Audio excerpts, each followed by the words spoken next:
Welcome to the Pixel Retentive Podcast, where we unpack the messy, beautiful intersection of creativity and business with the artists, marketers, and founders shaping our culture. Hey friends, I'm Carl, founder of Epic Made, and I'm the host of the Pixel Retentive Podcast, where we share our thoughts on creativity, art, and business. Past guests include Michael Prince, industrial designer and founder of Beyond Design, Dr. Jeremy Wise, founder of Inspired Insider and co-founder of Rise 25, and Anthony Deptula, president of BMP Creative, one of Netflix's agencies of record, among many other cool things they do. All right, so I'm forever grateful for the supporters of our podcast, and we are always open to more sponsors that align with our creativity. That said, Pixel Retentive is brought to you by the creative gurus at Epic Made. Epic Made is a creative studio that produces entertainment quality animation and illustration for brands that want to stand out in gaming, entertainment, and pop culture. We help companies tell stories that resonate with imaginative audiences and turns viewers into fandom. Whether your brand needs a creative strategy, an exciting trailer, a fully produced show, or a badass motion graphics for your site, we've got you covered. Visit getepicmade.net and let's collaborate on your next creative campaign. All right, got that out of the way. Here we go. All right, so with us today, we have Mario Kroll from Uber Strategist. Welcome, Mario. Hello, how are you? Super pumped to have you, Mario. Mario and I have been friends now for a couple of years, I think. It goes fast. I've done some work together, but Mario's a great guy. I thought you all here at the Pixel Retentive Podcast would love to hear some of Mario's insight. So Mario is a 30-year veteran of the video game and entertainment industry and the founder of the multi-award-winning PR and marketing agency Uber Strategist. Over the decades, he's shaped how games and entertainment brands show up in the world, navigating the constant evolution of media, hype cycles, and what actually earns attention. Today, we're diving into how PR is changing in entertainment, how the highs and lows of running an agency over the long haul, and maybe even how Mario ended up in Def Leppard's Pour Some Sugar on Me, which I kind of have to hear about that. So maybe we start with that. We'll roll into the other stuff. Perfect. Yeah, so it's actually kind of funny because I just got back from one of our video game industry trade shows in Las Vegas week before last. And as I meandered through the airport half asleep because I had to take a really early flight, I saw a few people sitting waiting for their departing flights wearing Def Leppard gear, and I was like going, Def Leppard, like I haven't, that's cool. He looked about my age, so I was like, all right, what a cool vintage shirt. Well, I didn't realize that Def Leppard actually was playing in Vegas in residence, but unfortunately weekends only, or I might have gone and touched base again. But yeah, that was my my highlight of my high school career, if you will. I ended up going, and I actually have a pretty funny story about that. I guess my early entrepreneurial years. So back in high school, I didn't have a significant amount of means like most people, and so enterprising me, and I also wasn't really thrilled with high school in general, so skipping wasn't like a real hard ask. So we would go and I would camp out in front of a Ticketmaster when you still had to physically, buy your tickets right there, and you were limited to like 10.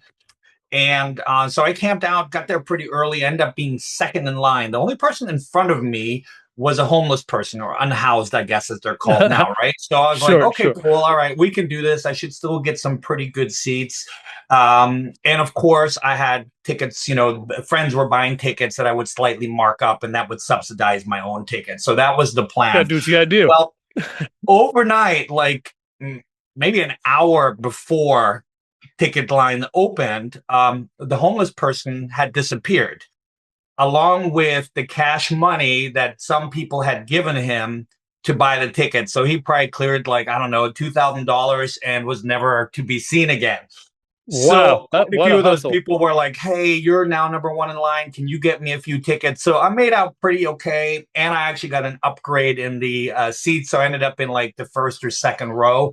And at the time they were shooting the Pour Some Sugar on Me video in Denver, Colorado. And so I, for about a second and a half, was in the video, but it still really attributed to my popularity in high school thereafter. Like people that had never noticed me before were like, "Oh my God, you were in that video." I'm like, "Really?" Like I had to actually look hard to find myself, but just goes to show you, right? So I would say that's probably my one of my first entrepreneurial efforts, right, to try and figure out how to self fund. I love it. I love it. I used to sell little pocket notebooks my dad used to print, and just like hustle those and like these t-shirts. He had this little brand called the Official Shit Company, actually, but that's a whole other, that'll have to be an episode for another day. But awesome. So you said that you had been in the industry 30 years. So that was in your intro. So typically I ask, just so the audience can get to know you a little better.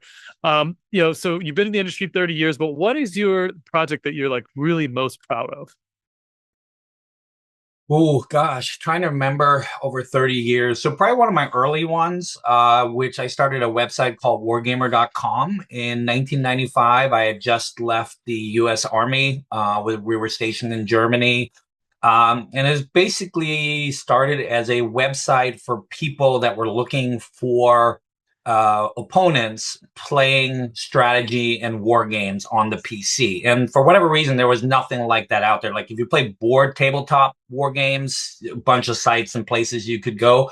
No one had done that. So I basically taught myself how to program, how to deal with databases, because it quickly became a full-time job. I was like, oh, Oh, I'll sure. just put a form out there and have people like email me with their updates and, their self criteria of how good or mediocre they are, how often they want to play. This was also back in the day where play by email was really the only form of multiplayer. So it was, you got a good opponent, you might complete 3 or 4 turns in a day. If you got somebody that had like a family and obligations, you might play 1 turn every 2 weeks, right? So that was also an important factor.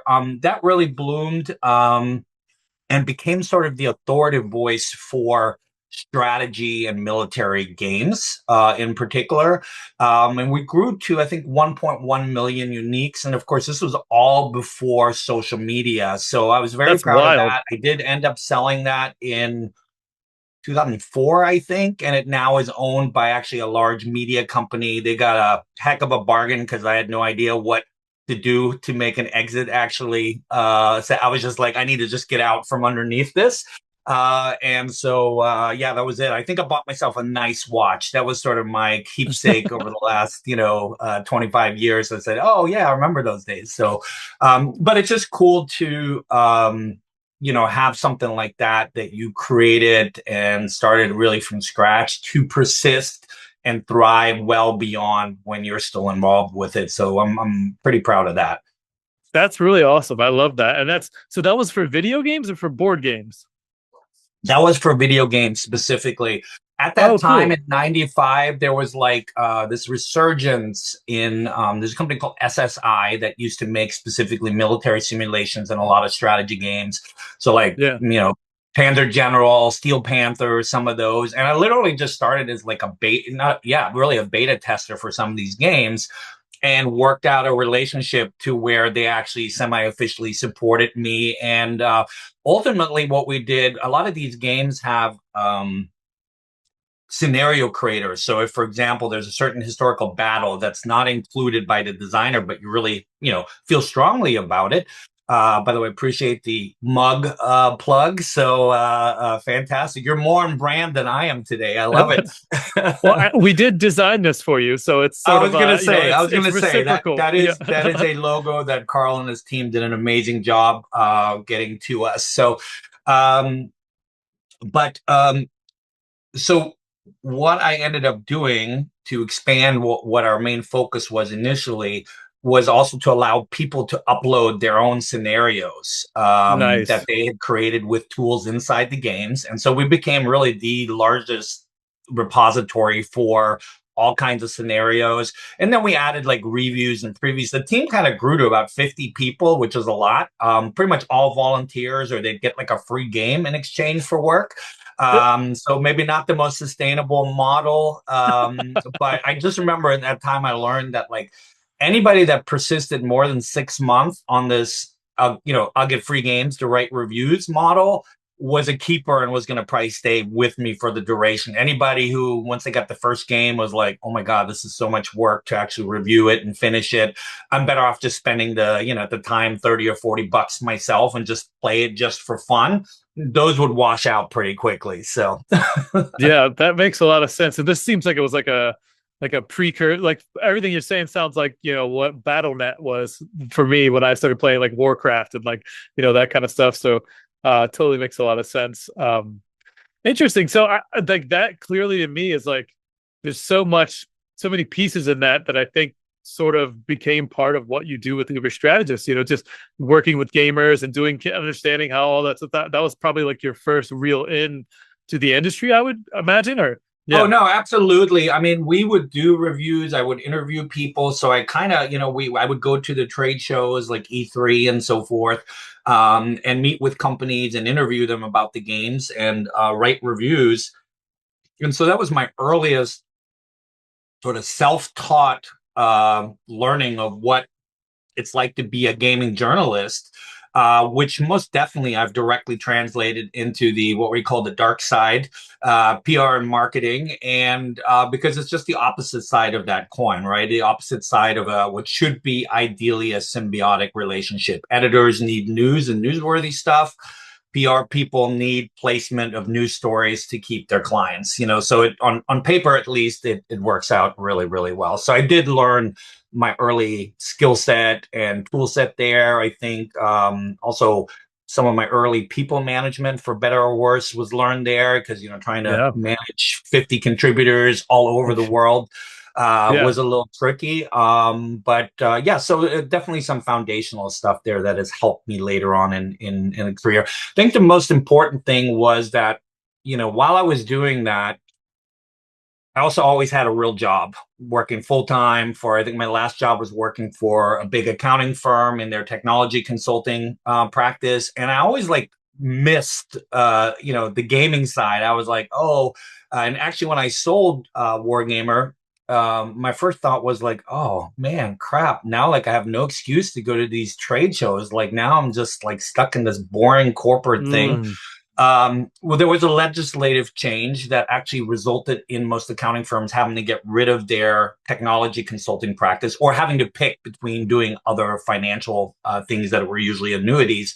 And so my practice area got gutted, and basically I had the option of going into like audits, no, or I could just go and do my own thing. And so at that point, I said, you know what, I'm unemployed anyway. And like a barrier had always been that my perception was that as an IT professional, I could make more money to support my family and so forth, just having a regular job. And gaming was going to pay me less. I think those times have changed. And Yeah. but when you have no income, right? I talk to a lot of people that are want to be entrepreneurs. They're thinking about it. They never quite pull the trigger.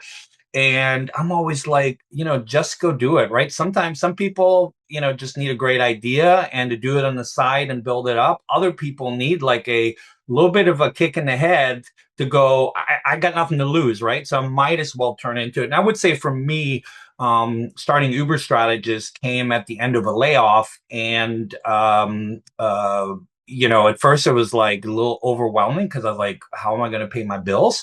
But then I rapidly built the business and got bigger clients. Twitch was, for example, one of our first clients. And once you have a couple bigger names on your portfolio, as you well know, other people are more willing to, like, nobody wants to be that first dance at the junior high school prom. Right. But once you have been seen as a normal partner, then people become less selective and give you a shot. They just usually don't want to be the first one. And so this exact same thing happens in really any client-based agency. Like, when people come to us, they want to see similar reference work, similar relevant experience, similar, successes to what they're expecting their successes might look like. Yeah, that makes a lot of sense. And so that's just the journey in entrepreneurship is amazing, right? Like I think like if I had my life right now and I was working a 9 to 5 and it was relatively stable, like there's no way in hell that I would quit my job and take all this risk. Now, having lived my life this whole way, if my business failed somehow, there's no way in hell I could go get a 9 to 5 either. Like, so Absolutely. I'm I would be unemployable going forward. a Like, hundred percent. I think I'm one of the toughest bosses I've ever had, right? And in terms of things like, taking time off and downtime and things like that, I've gotten better over the last couple of years. Um, but I don't think that, I think about it every once in a while. I go, oh, wouldn't it be cool not to have all this stress and pressure of, Right? responsibility for 20 plus people and so forth. Yeah. I'll just go get a corporate job, even in gaming. And I'm like, I don't want to commute to an office. I don't want to be beholden to the whims of other people because let's face it, I think one of the myths about not starting an entrepreneurial business is that, when you have a dedicated job, a full-time job, and this is actually, you know, made even stronger by when you look at like a mortgage application, right? Banks tend to value a regular salary job much higher than if you're self-employed, right? Even though when you're self-employed, you usually have a lot more skin in the game. You're a lot more motivated not to fail.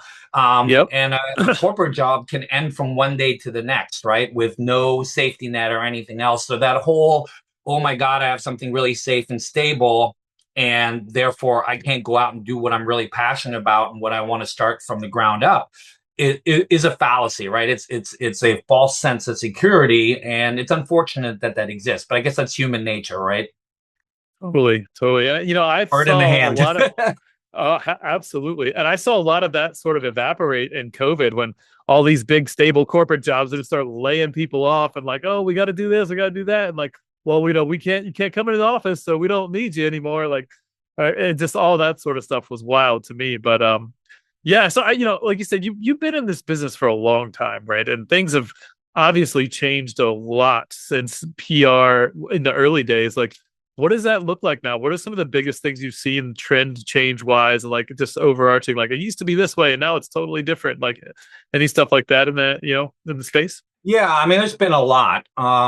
So I would say probably the very first major disruptor was when games in particular, but music did the same thing, went digital over retail, right? When I first my first job that I actually had in the gaming industry, I was responsible for sales into retail, right? So I'd do the tour and I'd visit Walmart, Best Buy, Target, GameStop, and basically beg them to order a reasonable number of copies of our game. And then if the game sold okay by their terms, then typically you'd get a reorder.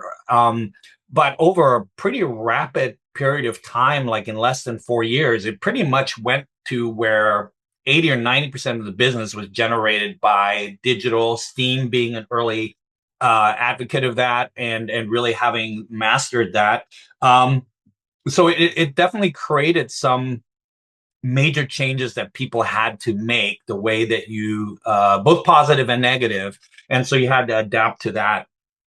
I think the next most significant change was probably COVID. Yeah. And up until after COVID, I always thought the video game industry was pretty much recession proof. Actually, it's not, but during COVID, a lot more people were indoors, were playing games, game sales went up, companies were hiring a lot of people. We were at our biggest team members at about 30 people during the COVID years. And we made the Inc. 5,000 2 years in a row during the COVID years, right? So it was like Yeah. for us, it was, still a tragedy from a human side, but commercially it was very nice. The problem, and I think this happened across our whole industry and probably other industries as well, is I think a lot of us, myself included, made the mistake of assuming this was the new normal, right? And so when Mhm. COVID ended and things kind of slowed down, that's when the massive layoffs started. So we've lost thousands of people that work to create games. We have lost thousands of journalists that actually cover games, which has a direct impact on how hard it is to deliver PR. Um, Counterpoint to that being we're shipping more games in a year as an industry than ever before. There's, I think, upwards of 20,000 new games that come out. Now, the challenge there is discoverability. How do you stand out? And the fact that the barrier of entry is so low, right? A single developer can use Unity or Unreal and make what they consider a game. Whether it's a good game or not, I don't know. There's certainly Right. individual developers that have made some good games. Bigger experienced teams, have made some teams, some games leaner. But the problem becomes, how do you get them on your radar, right? How do you get them on anybody's radar? Because you're competing against everybody else for mind share.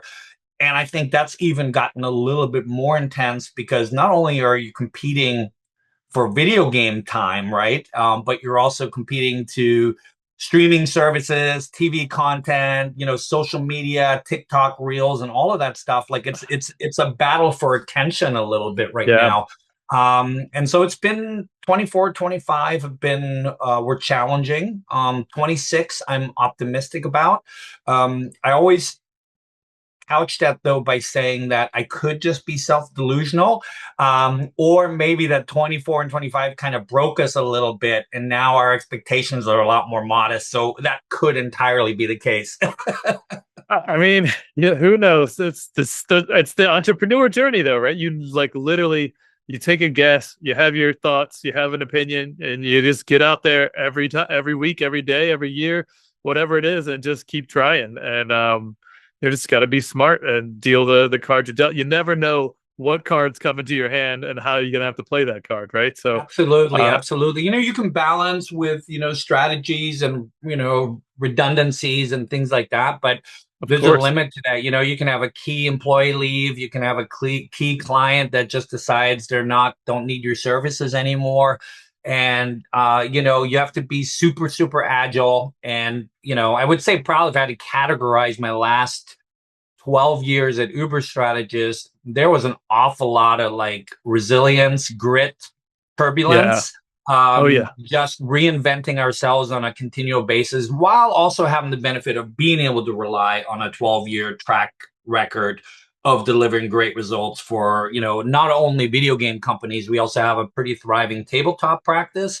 And then we've also worked with quite a few, for example, esports clients, and also tech and hardware clients. For example, like one of my favorite side project, it wasn't a really big splash, but during early days of COVID, when the respirators in hospitals were really at a premium, one of our clients at the time, Main Gear, actually created an affordable, scalable respirator that could be used as sort of a stopgap. Not quite the quality as these super expensive medical grades, but got the job done. And it was really, really cool being able to work on that and put that out there. Kind of a cause. A lot of times, video games get a bad rap, because this bad thing happened, and it must be the kids are spoiled by video games.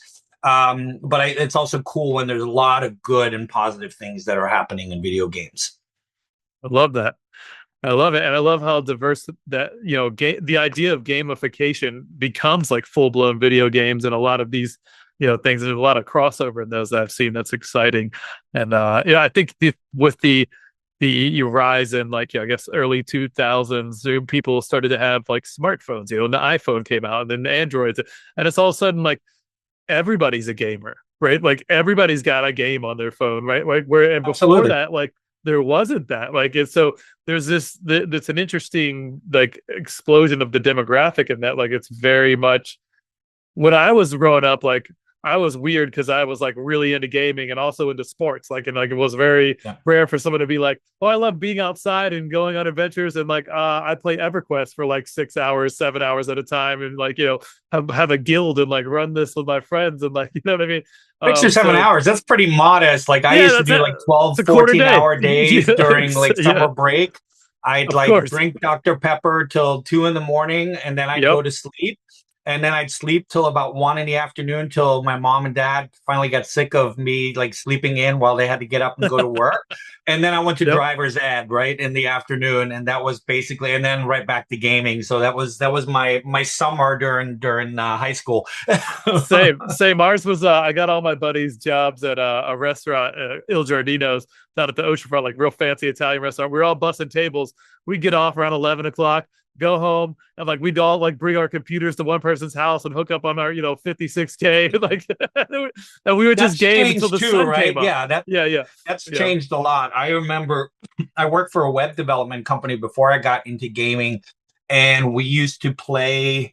Oh, I don't remember what the shooter was anymore, but like with a mod, so we could all be like Looney Tunes characters, and it was literally like we'd use the work computers, and like 6 or 8 of us would play together, and it was so much fun, right? When you went to like single player or asynchronous, here I'll send you a turn or whatever, being able to do all that in real time live and play with other people, especially people that you know, people that you can hear laughing next to you and stuff like that. That was really, I think, one of the first times where like, wow, this like I see what the potential of multiplayer, gaming is, and what the Yeah. future is going to be pretty exciting. Yeah, it's super cool. And now when you just log on to Call of Duty, it's a bunch of 12-year-olds like screaming obscenities.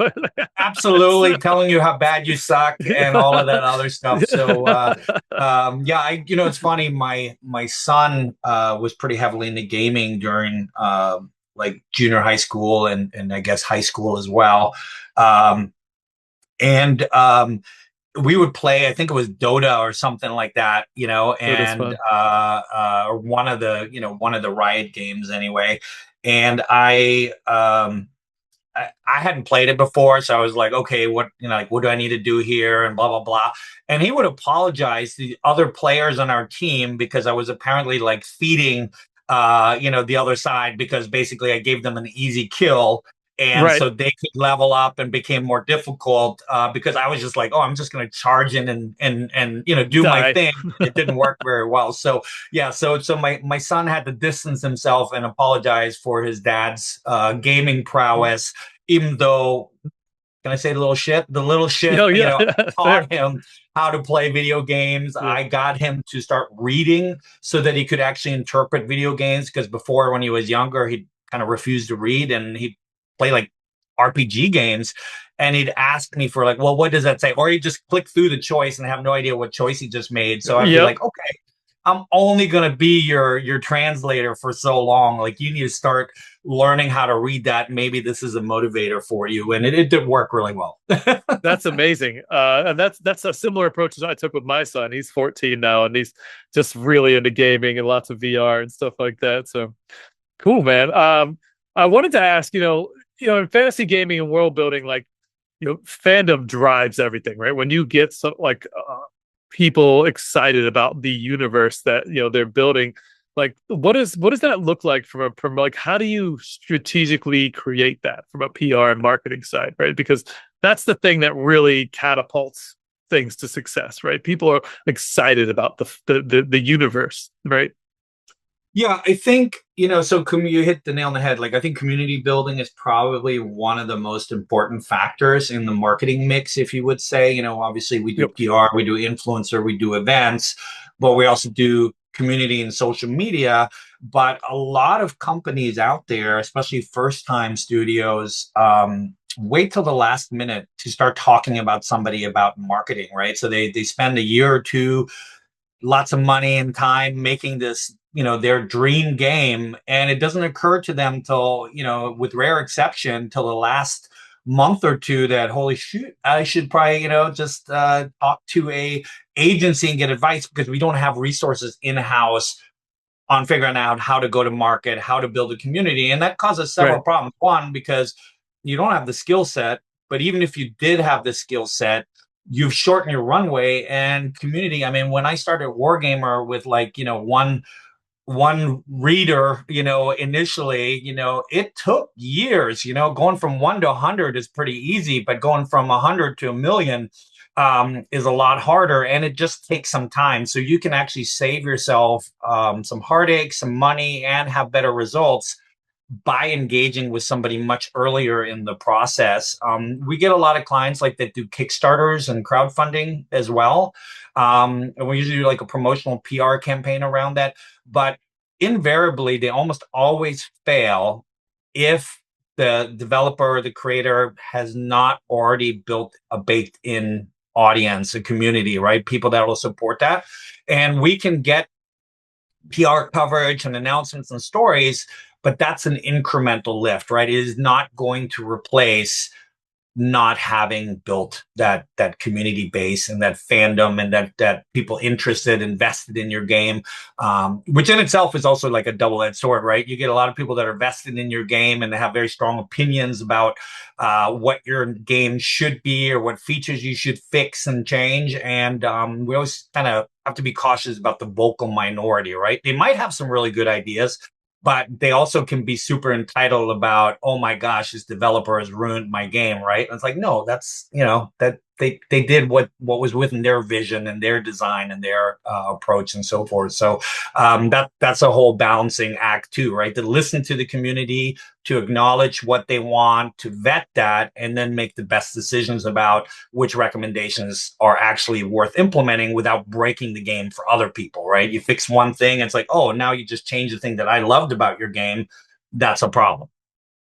Yeah, no, I've experienced that as a gamer too. It's like I mentioned EverQuest earlier, right? Like I've loved EverQuest, and it was so hard. Like even like 30, I think like 15 years later, so maybe like 4 or 5 years ago, someone rebooted like a server, and it was a project called like P 1999, right? So it was like the vanilla version of EverQuest. And I knew exactly what I was doing. I logged in, I played 40 hours, I got to level 5, right? So like that was crazy, right? And I knew, like, I really loved that as a kid, right? Because I didn't have a business and a kid and a backyard homestead and, it's all a nonprofit and all the shit, right? Like, so like, Yeah. I absolutely not a functional thing to do as an adult with lots of responsibilities. But I remember I always loved Warcraft and Blizzard and all that. And when that came out, a bunch of guys that launched World of Warcraft were part of EverQuest, right? So they brought some people into that team, and they took away that like really arduous like grind, and I Yeah. remember hating it. But that was what made commercial success, right? Like because it had Because it all the became more polish of approachable. Blizzard, and Yeah. it would have a much lower barrier to entry, and it was Yep. more fun and less grindy, right? But like Yeah. that just goes to show, like, you change one thing, and some people hate it, and some people love it, and you just gotta kind Absolutely. of navigate that space. So, um, Absolutely. yeah, so one thing we talked about the launch of the show is just kind of like hype is not a strategy, and I imagine like a lot of people after they build their thing, like, oh, we're just gonna hype it up and they'll come, right? Like they'll show up, like if we build it, they will come, like this Field of Yeah. Dreams idea thing, right? I was going to But say like, that died, I think, right after Field of Dreams. yeah, So, yeah, when 20,000 games are coming out a year, yeah, um, you're not going to have people, unless you're extremely lucky, just stumble upon you, right? You really need to have a plan. And how do you rise above the noise? And there's many vehicles you can use, right? And they scale up or down based on what size, company you are, how many resources you have.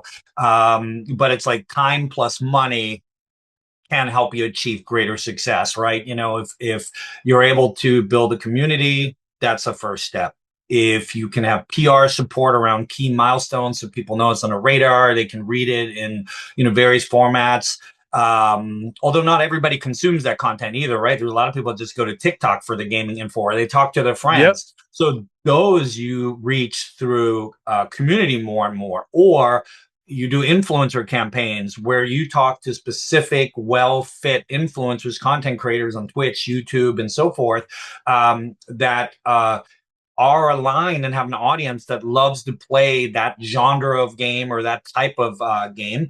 And those are just some things. And then if you want to add a level to it, I would say, paid advertising also can help in a lot of ways. I think specifically like for mobile games and things like that, where you can more easily monetize and see what the relationship is. It's important.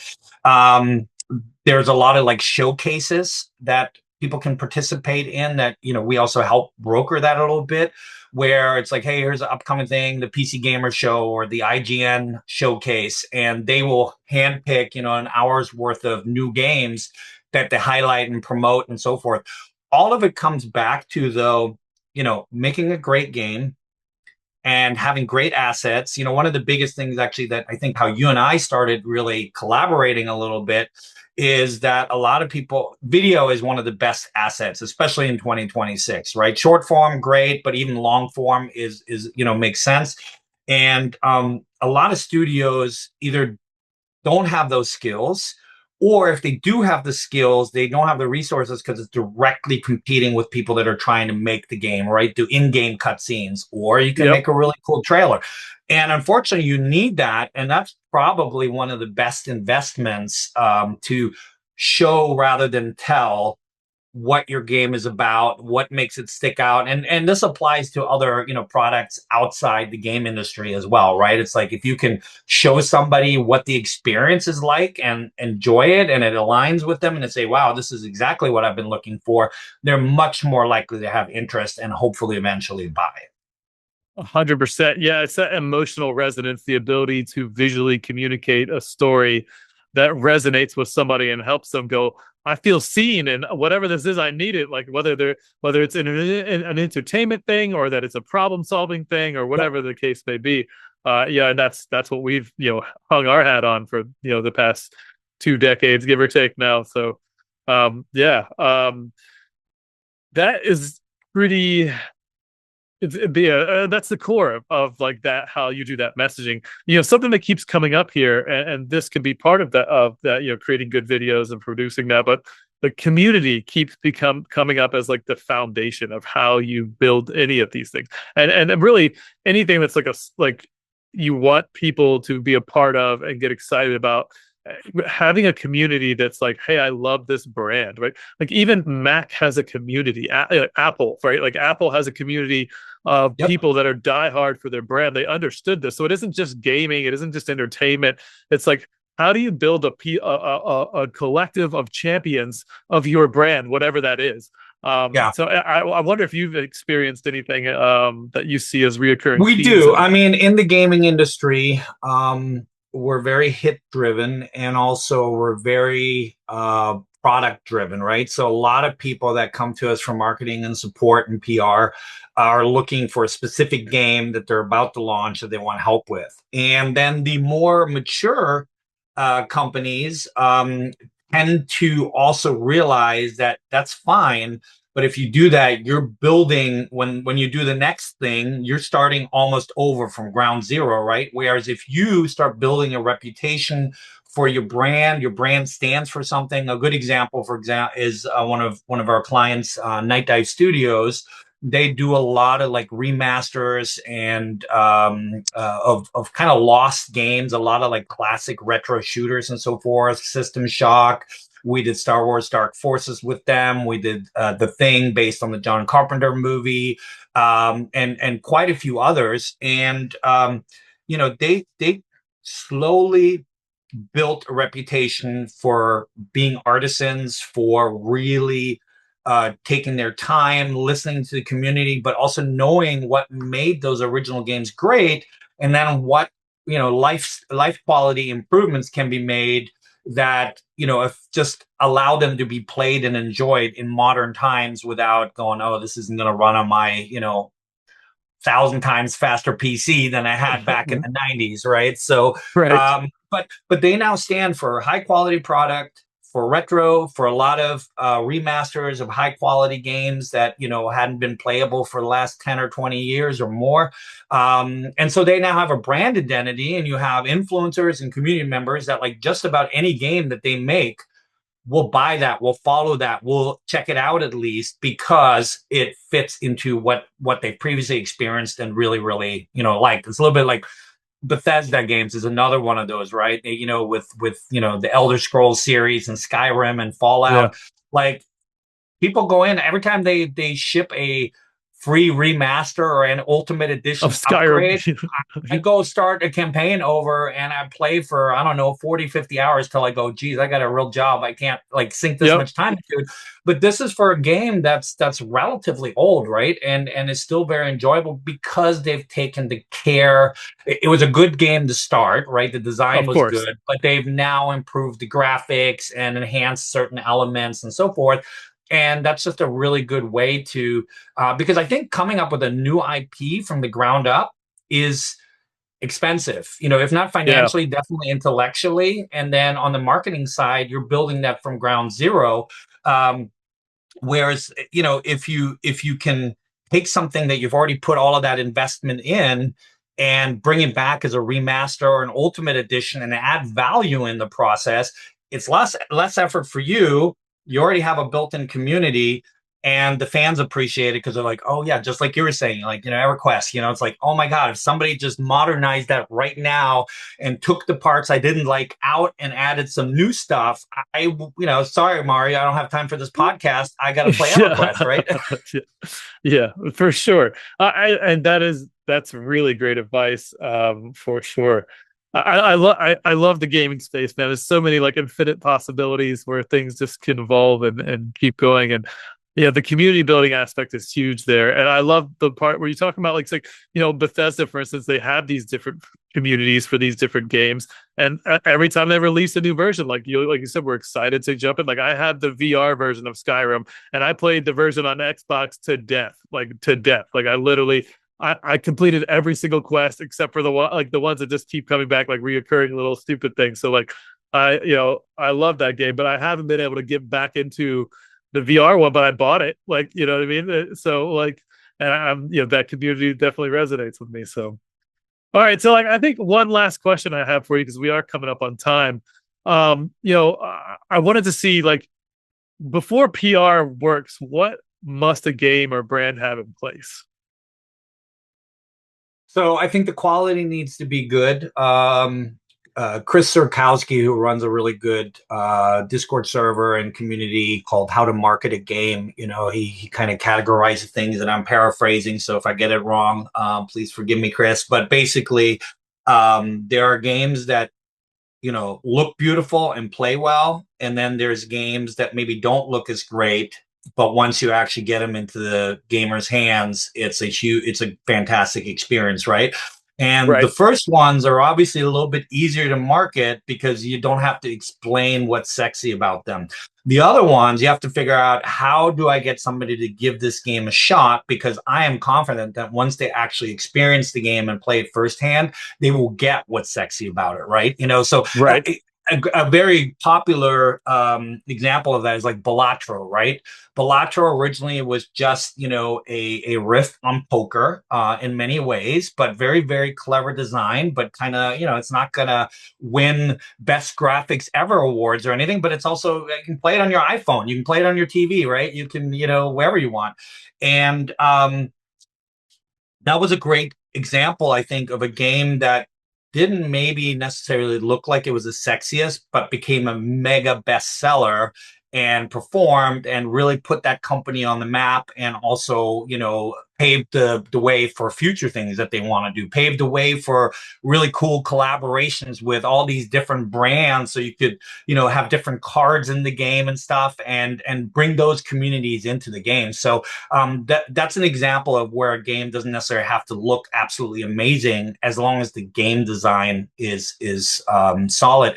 And that's why I always also tell clients that there's obviously always a competition a little bit, especially for the smaller studios, between, do I pay marketing resources or do I invest that into making this the best possible game? And my advice always is, make the best possible game that you can, right? Even with minimal marketing, a really good game is easier than a mediocre game that you throw a bunch of marketing dollars at. That's great advice. Awesome. Well, thank you, Mario. I'm sure there are people in the audience that will love a lot of the things you said today, and that's super cool, man. So, actual last question: is there a anything you'd like to shout out to the audience? Maybe a mentor, valuable resource, or favorite client that you think they could get some extra value from? Yeah, I don't know if I can ping a favorite client, because you know how it is. If I call one out, then the others will Of have their course, feelings of hurt. course. We're blessed with some really great, loyal, long-standing, almost decade-long collaboration clients, and really enjoy that because over time we get better. So I'm grateful for really all of our clients. The one person I would probably shout out is a good friend of mine. He is a client. He's a mentor as well, all baked in, called Larry Cooperman. And Larry is hitting his, I think he's around 25 years of experience. He is actually older than me, so he's probably toward the end of his tenure in gaming. And he's not only always reaching out and looking, for other people when they're going through hardships. He's one of the first ones to express like it's true relationship building, very selfless, very smart and savvy. And he also was, I think, instrumental behind, along with their CEO, Stephen Kick, was instrumental in putting Night Dive, for example, where in the position that they were so they could be acquired by Atari by really building something noteworthy. And then on top of that, he talks about all kinds of charitable causes and ways. For example, he does several talks on anti-Semitism and toxicity in the gaming industry, but he's also come like to my team and done a lunch and learn about how to build your own personal brand so you can leverage that when you're trying to talk to media and clients and things like that. So shout out to Larry, one of the best, and hopefully he'll stay in the industry for a long time. But yeah. Amazing. Maybe we can have him on the podcast. He would love that. He would absolutely love that. Awesome. All right. And I want to give a big thank you to PAX East, which is the first place I ever saw your business. So shout out to just going to conventions and putting your stuff out there. I saw your business there. I think I reached out to somebody in your team. We ended up ping-ponging around, and eventually you and I connected, and we've been friends. And now we do some work together. That's awesome, because PAX East is always one of those shows for us where, I look, holding the purse strings, I'm always looking at, is that show worth for us to go to, right? Unless we have clients exhibiting there, is it really, yielding business?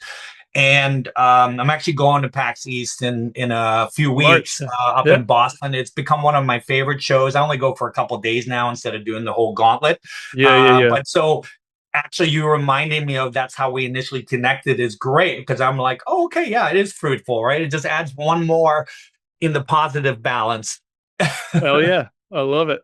All right. Well, we've been talking to Mario Kroll. You can check out his website at uberstrategist.com. But Mario, if listeners want to follow up with you directly, where should they go? So probably the best email, I'll just put my email out there, is workwithus@uberstrategist.com. That goes to our greater team, and then we can kind of route it. I'm also on that alias, so I see all those emails. So if somebody just wants me, wants to pick my brain or maybe talk to some of the other subject matter experts on the team, like for influencers events, we could do all of that. And the other thing we're doing right now too, that's probably important to mention and might be interesting to your audience is, yes, video games is our bread and butter. That's probably about 60 to 70% of what we do. But we have done tech. We've done other forms of entertainment. We've promoted documentaries and things like that.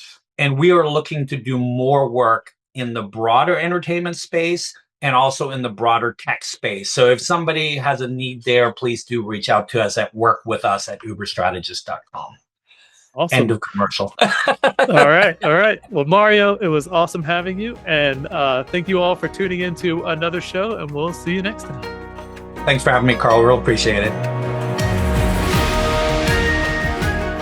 We really hope you enjoyed the show. Please like and subscribe to join us on our next journey through the world of art and business on the Pixel Retentive Podcast.